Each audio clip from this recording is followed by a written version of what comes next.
Hello बच्चों, जैसा कि आप स्क्रीन पर देख पा रहे हैं, मैंने फिर से एरीन को लिखा है। और बच्चों, ये लास्ट वीडियो रहने वाला है एरीन के इंट्रोडक्शन का। और इस वीडियो में मैंने स्क्रीन के ऊपर क्या लिखा है कि बेंजीन की मुझे क्या देखनी है, गतिज संरचना देखनी है कि किस प्रकार बेंजीन की जो संरचना होती है, उस संरचना में जो पाई बॉन्ड होते हैं वो लगातार सर्कुलेट करते रहते हैं, घूमते रहते हैं या डीलोकेलाइज रहते हैं। इस टॉपिक को अपन इस वीडियो में डिस्कस करने वाले हैं। क्यों सर, इसकी आवश्यकता क्यों पड़ी? तो बच्चों, लास्ट वीडियो अगर आपने देखा है तो लास्ट वीडियो में मैंने कह दिया था कि जो बेंजीन की जो स्ट्रक्चर थी, जो कैकुले ने दी थी, उसकी बहुत सारी कमियां रह गई थी। उन कमियों को दूर करने के लिए बेंजीन की क्या दी गई, गतिज संरचना। और ये गतिज संरचना दी किसने? कैकुले ने। तो मैं ऐसे लिखूंगा, कैकुले बेंजीन की, कैकुले कैकुले बेंजीन की, बेंजीन की कौन सी संरचना है बेटा? गतिज संरचना मैं यहां कहने वाला हूं, ये लीजिए।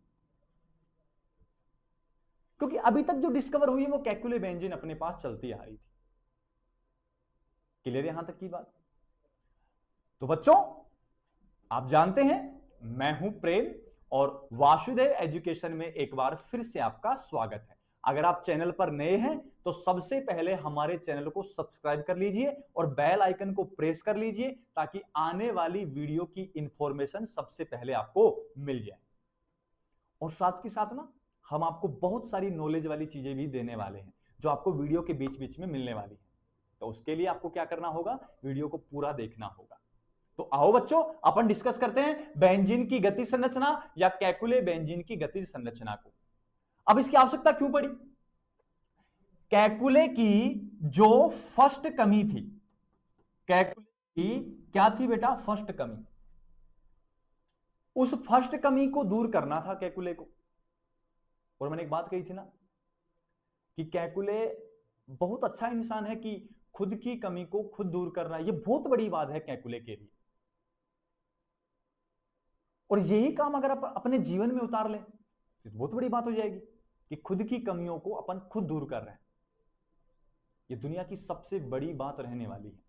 अक्सर हम दूसरे लोगों में कमियां निकाल देंगे कि तेरे में ये कमी है, तू अच्छा नहीं पढ़ता है, तू ज्यादा सोता है, तू ज्यादा खाता है। सामने वाला उन बातों को अप्लाई करके सुधर जाएगा, लेकिन खुद को सुधारना बहुत मुश्किल है। सामने वाले व्यक्ति को आप कह दोगे कि तू मोटा है, तू जिम जाया कर, ये किया कर, वो किया कर, तू पतला हो जाएगा, तू क्यों नहीं करता है? लेकिन वही बात अगर खुद के ऊपर अप्लाई होते हैं ना, तो खुद को समझाना बहुत मुश्किल होता है। लेकिन कैकुले ना बहुत शानदार इंसान था। कैकुले ने खुद को समझाया कि यार, खुद की कमी को खुद दूर करूंगा। आईयूपीएससी ने मेरी कमी क्यों निकाल दी? तो अपनी फर्स्ट कमी, अब फर्स्ट कमी क्या थी कि 2 ऑर्थो पोजीशन थी कैकुले के अनुसार, एक्चुअल में एक होती है।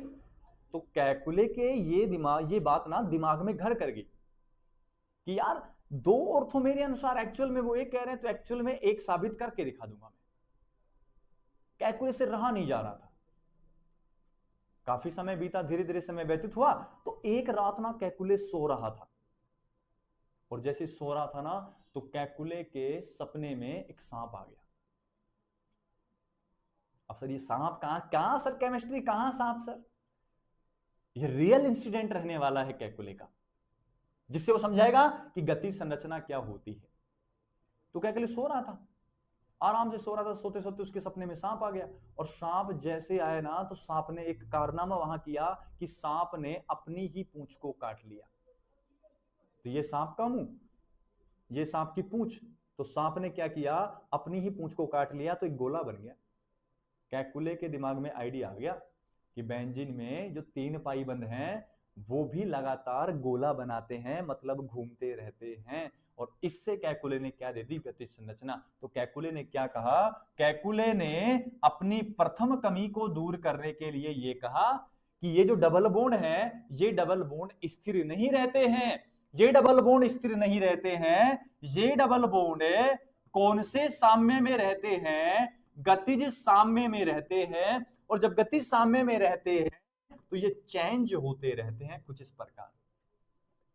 पहले डबल बॉन्ड ना कुछ इस प्रकार थे, अब डबल बॉन्ड कुछ इस प्रकार हैं। मतलब ये लगातार घूमते रहते हैं, लगातार दोलन करते रहते हैं, सर्कुलेट होते रहते हैं रिंग में। तो पूरी लाइन कहूं, कैकुले ने अपनी प्रथम कमी को दूर करने के लिए सांप वाला सपना देखा, और सांप वाले सपने में देखा कि सांप अपनी पूंछ को काटा है तो गोला बन रहा है, मतलब रिंग में पाई इलेक्ट्रॉन घूम रहे हैं।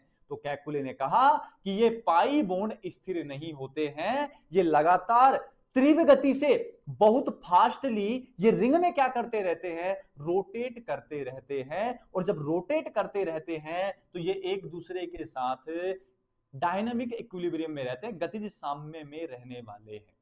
तो ये डबल बॉन्ड चेंज होंगे, और जब चेंज होंगे ना, जब चेंज होंगे बेटा, तो ऑर्थो आइसोमर कितने होंगे ये स्पष्ट हो गया, क्योंकि एक्चुअल में भी ऑर्थो आइसोमर एक होता था। नंबरिंग कर लो चाहे 1 2 3 4 5 6, 1 2 ऑर्थो होता था, इधर भी 1 2 3 4 5 6, इधर 1 2 ऑर्थो हो जाएगा। ये ले दो ग्रुप लगाने के बाद इधर भी 1 2 ऑर्थो, इधर भी 1 2 ऑर्थो। ये तभी पॉसिबल हो सकता है जब रिंग में डबल बॉन्ड लगातार घूमते रहेंगे। पहली बात कंफर्म हुई। अब सुनो, कैकुले ने अपनी कमी को दूर कर लिया। अब कुछ लोग ऐसे भी होते हैं कि जब अपन ना किसी कमी को दूर करते हैं, या अपन जब गलत नहीं होते हैं, तो अपन को सपोर्ट करने के लिए पीछे खड़े रहते हैं। बहुत सारे लोग होंगे ऐसे, जैसे बहुत से लोग ऐसे होंगे जो गलती कर देते हैं और उनकी मम्मियां उनका पक्ष ले लेती हैं कि हमारे लड़के ने ऐसा नहीं किया होगा शायद, या जो कुछ अच्छा काम करते हैं तो फिर मम्मियां फिर से पक्ष लेती हैं कि हाँ हमारा बेटा ऐसा कर सकता है, तो पक्ष हो गया वो। तो फिर क्या हुआ, फिर इंटरेस्टिंग बात क्या हुई कि कैकुले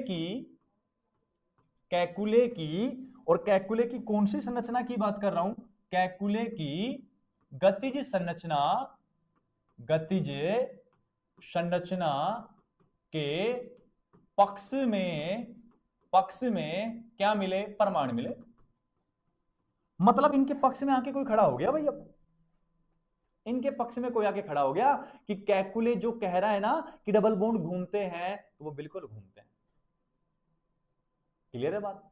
अब पहली बात सुनो, ये जो गतिज संरचना है ना, इस गतिज संरचना के पक्ष में परमाणु को दो केमिस्ट थे, पहला कोल था और दूसरा कौन था बेटा, लेविन था। इन दोनों ने मिलकर कैकुले की गतिज संरचना के पक्ष में एक प्रमाण दे दिया कि हाँ जो कैकुले भाई साहब हैं बिल्कुल ठीक कह रहे हैं, कोई कमी नहीं है कैकुले के कहने में। तो फिर कोल और लेविन को कहा गया कि यार तुम लोग इनका पक्ष ले रहे हो तो स्पष्ट करो ना यार एक बात कि कैकुले ठीक कह रहा है।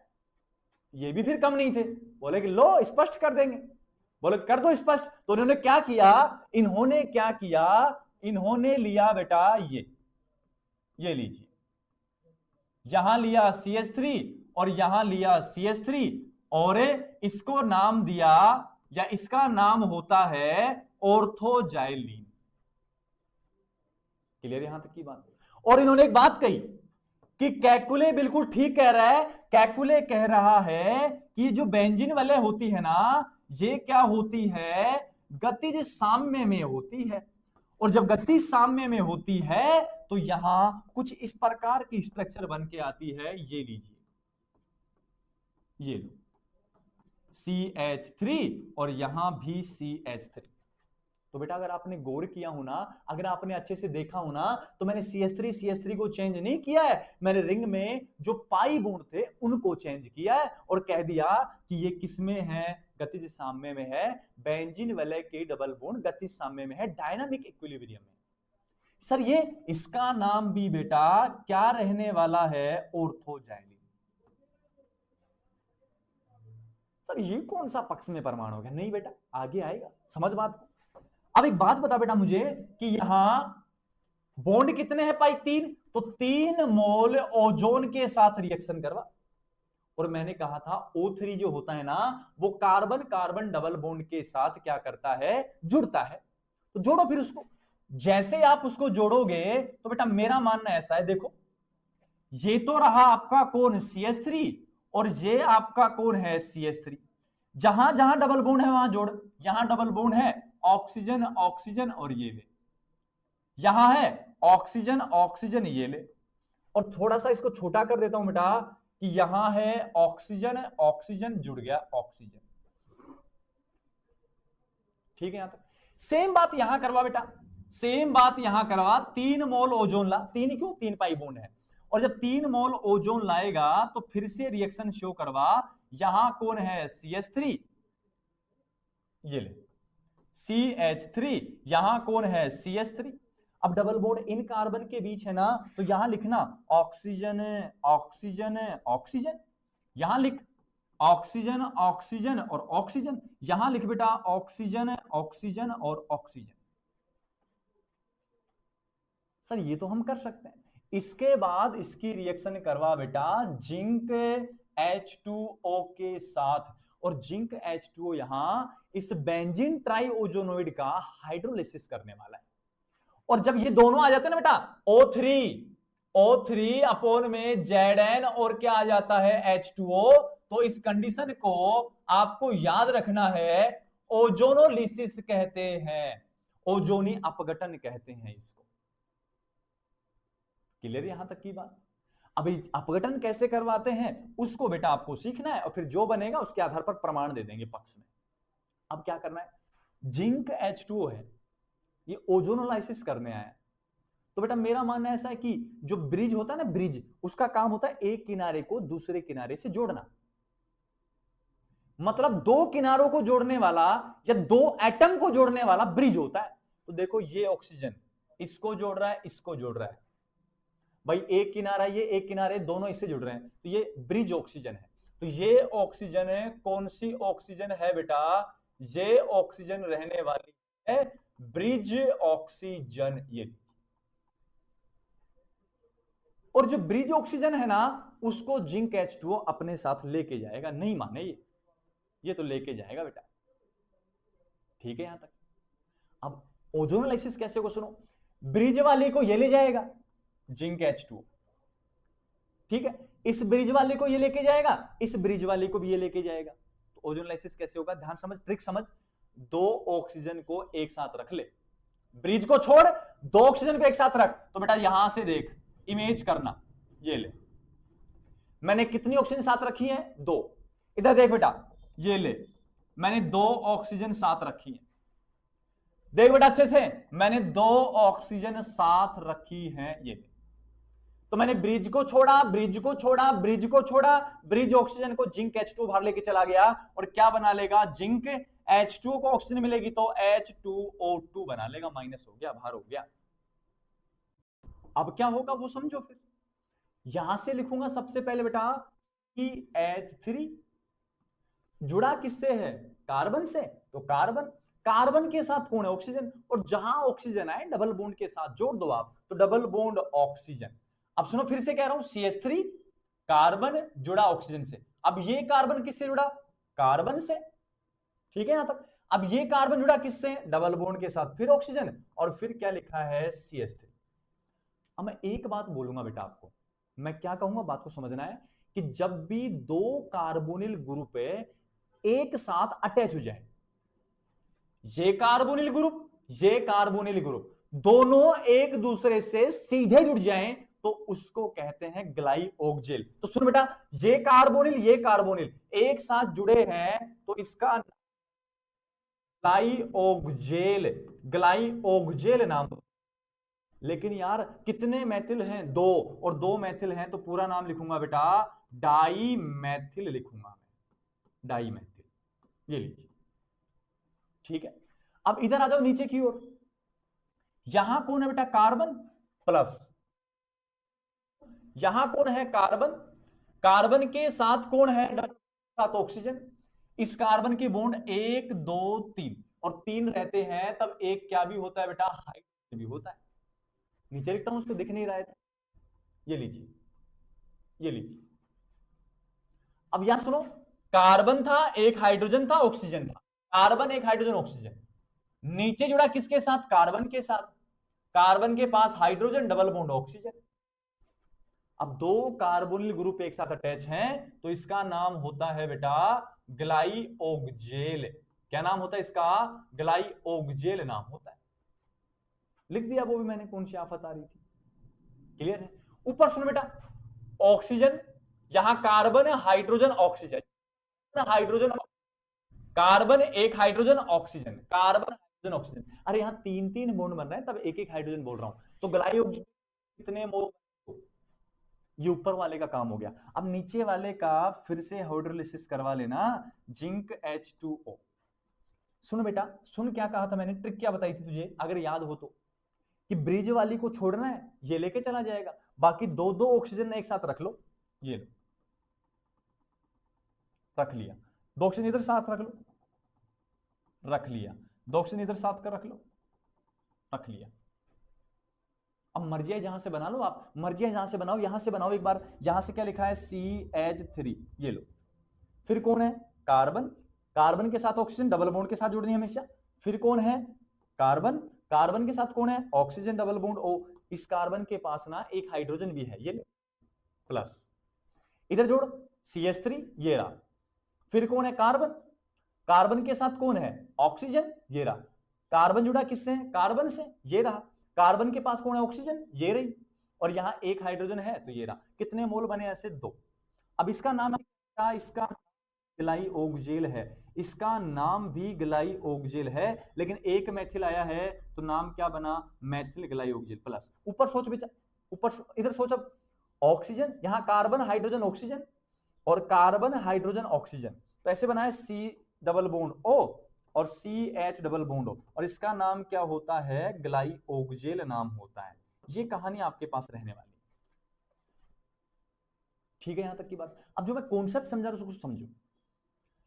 मैंने कहा है कि आपके पास ना कौन रहने वाला है?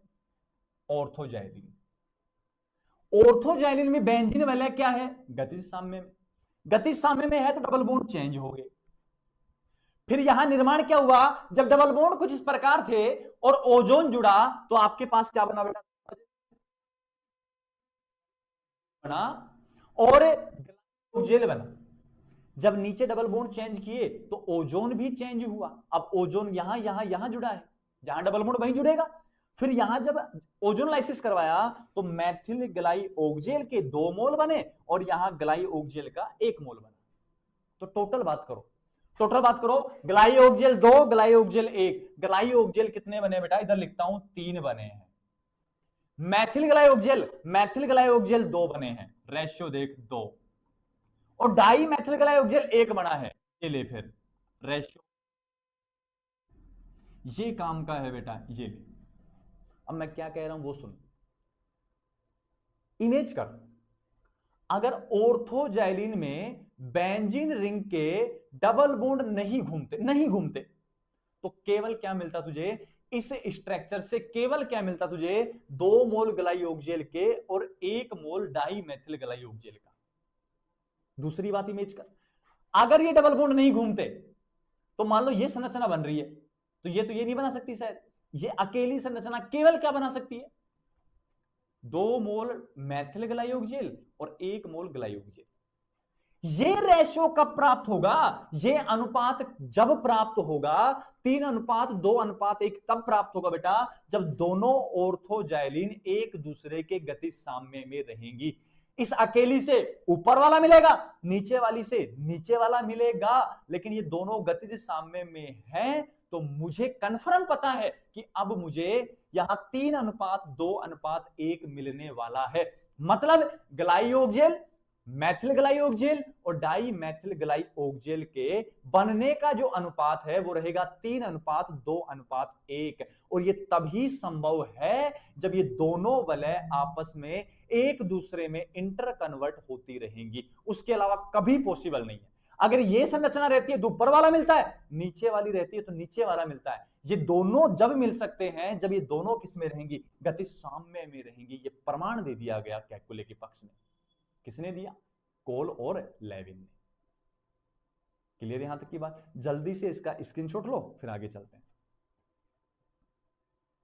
ठीक है, अब नेक्स्ट बात को समझ बेटा। नेक्स्ट बात क्या कह रहा हूं? बेंजीन की संरचनाओं का क्या करने वाला हूं मैं? निरूपण करने वाला। दर्शाना है मुझे बेंजीन की संरचनाओं को। कैसे दर्शाएंगे सुनो। सबसे पहले कैकुले ने ये बेंजीन दी, ये वाली। फिर कैकुले ने कहा कि ये दोनों संरचनाएं, ये जो संरचना है ये किस में रहती है? गतिज साम्य। तो बॉन्ड चेंज होते हैं ना, तो ये बनती है फिर। और प्रमाण भी देखे हैं थोड़ी देर पहले इसका। फिर कंफर्म हुआ कि ये जो संरचना है ना, इस संरचना में डबल बॉन्ड लगातार घूम रहे हैं, और घूम रहे हैं ना, तो सुनो, उसने कहा था ना कि सांप ने अपनी पूंछ को काट लिया, तो यहां सांप का मुंह है और सांप ने अपनी पूंछ को काट लिया, तो गोला बन गया। ये भी बेंजीन है। तो फिर सुनो, उसने क्या कहा? उसने डॉट से समझाया, dash dash dash dash dash काट लिया ये लो। लेकिन ये जो प्रोसेस है वो बहुत तीव्र गति से होता है। जैसे आप पंखे को देखो, पंखे में ना 3 पंखड़ियां दिख रही हैं, लेकिन जैसे उसको चला दोगे तो गोला दिखाई देगा क्या? और जब ये तीनों घूम रहे हैं ना, पंखे की पंखड़ियां मान लो, जब ये तीनों घूम रहे हैं बहुत तीव्र गति से, तो आपको कुछ ये मिलने वाला है, ये लीजिए, बहुत तीव्र गति से। तो ये चारों संरचनाएं आप लिख सकते हो, और इनमें से ये भी यूज करते हो आप, ये भी करते हो, ये भी करते हो। इसको बहुत कम, क्योंकि डॉट में समय ज्यादा लगता है तो अपन नहीं बनाते जनरली इसको। तो ये बेंजीन की संरचनाओं को दर्शाने का तरीका है। ये दोनों संरचनाएं एक दूसरे के सामने में रहती हैं, चेंज होती रहती हैं। चेंज होने का मतलब डबल बॉन्ड घूम रहे हैं, डैश डैश डैश डैश से सांप ने अपनी पूंछ को काट लिया, और फिर जल्दी दिखाएंगे तो ऐसे दिखा दिया। क्लियर है? नेक्स्ट जो मैं कहूंगा बेटा, वो क्या कह रहा हूं, बेंजीन की क्या दर्शा रहा हूं मैं? अनुनादी संरचनाएं दर्शा रहा हूं, अनुनादी संरचनाएं दर्शा रहा हूं। और बेंजीन की अनुनादी संरचनाएं कुछ इस प्रकार हैं, ये लीजिए। बेंजीन में डबल सिंगल डबल का क्या रहने वाला है बेटा? संयुग्मन, कॉन्जुगेशन रहने वाला है। और जहां संयुग्मन होता है वहां क्या उपस्थित होता है? अनुनाद उपस्थित होता है। तो सुन, इसके इलेक्ट्रॉन यहां, इसके इलेक्ट्रॉन यहां, और इसके इलेक्ट्रॉन यहां। तो मेरा मानना है कि वो गतिज साम्य वाली संरचना बनेगी। लेकिन क्या इसमें वापस से हो सकता है? इसके यहां, इसके यहां और इसके यहां, चेंजेबल होता रहेगा। फिर अगर मैं इसका रेजोनेंस, वो ये बनेगा कि लगातार घूम रहे हैं, तो ये तो इसका अनुनाद संकर है, रेजोनेंस हाइब्रिड है, और ये इसकी क्या है? अनुनादी संरचनाएं हैं, रेजोनेटिंग स्ट्रक्चर है बेटा। ये लीजिए, क्लियर है बात? जल्दी से स्क्रीनशॉट लो। नेक्स्ट जो बात मैं कहने वाला हूं बेटा, लास्ट बात क्या कहने वाला हूं सुनो, ये लीजिए। बेंजीन की, ये इंपॉर्टेंट है और छोटे क्वेश्चन पूछा जाता है, बेंजीन की कौन सी संरचनाएं लिख रहा हूं बेटा? डेबार संरचनाएं लिख रहा हूं। ये लीजिए, बेंजीन की डेबार स्ट्रक्चर में लिखने वाला हूं। अब बेंजीन की डेबार स्ट्रक्चर क्या है उनको समझो, ये लीजिए, ठीक है। अब यहां बॉन्ड बनाओ, यहां बॉन्ड बनाओ, और इन दोनों को बीच में 2 डबल बॉन्ड को पृथक कर दो आप। आइडिया बता रहा हूं याद रखने का। तो क्या बन जाता है? डेबार। सर पृथक तो ऐसे भी हो सकते हैं शायद, ये लो, ये भी डेबार बेंजीन है। सर पृथक तो ऐसे भी हो सकते हैं, आइडिया है आपके दिमाग में? सर पृथक तो ऐसे भी करवा दो आप, कैसे? ये लीजिए। तो ये तीनों जो स्ट्रक्चर है बेटा, ये स्ट्रक्चर बेंजीन की कौन सी संरचनाएं हैं? डेबार संरचनाएं हैं। क्लियर है यहां तक? एक पॉइंट और सुनो फिर आप, बेंजीन की कुछ अन्य संरचना भी हैं, अन्य संरचनाएं। अब उनमें कौन कौन सी हैं उनको डिस्कस करते हैं। कुछ नया है आपके लिए, और नया क्या है समझ बेटा अच्छे से, कि बेंजीन की एक स्ट्रक्चर ये बनाइए, ये लीजिए। सर ये कौन सी बेंजीन आ गई? अच्छा बेटा एक बात बताना आप मुझे, क्या बताना है? इसको आप प्रिज्म में कहते थे क्या? ऐसी संरचना ये बन रही है ना, ये वाली बन रही है, ये लो, नीचे भी बन रहा है, तो इसको कहते हैं बेटा प्रिज्मेटिव बेंजीन। प्रिज्मेटिव बेंजीन इसको कहते हैं, ये लीजिए। एक और है, अब वो कौन सी सुनो, वो कुछ इस प्रकार रहने वाले बेटा कि यहां से यहां, यहां से यहां, और ये, इसको कहते हैं बेटा बेंजोवेलिन। बेंजोवेलिन, ये बेंजीन की दो अलग स्ट्रक्चर हो रहे हैं, अन्य संरचना हो रहे हैं। पहला है प्रिजिमेटिव बेंजीन और दूसरा कौन सा है, बेंजोवेलिन। इसके साथ ही बेटा जो अपने पास एरीन था उस एरीन का इंट्रोडक्शन खत्म होता है। नेक्स्ट वीडियो में ना अपने इस बेंजीन को बनाने की विधियां या मेथड ऑफ प्रिपरेशन को डिस्कस करने वाले हैं। बस आपको क्या करना है, हमारे चैनल को सब्सक्राइब करना है, बेल आइकन को प्रेस करना है और अपने ज्यादा से ज्यादा दोस्तों को शेयर करना है इसको, ताकि हमें सपोर्ट मिले और हम और अच्छी मेहनत आपके लिए कर सकें।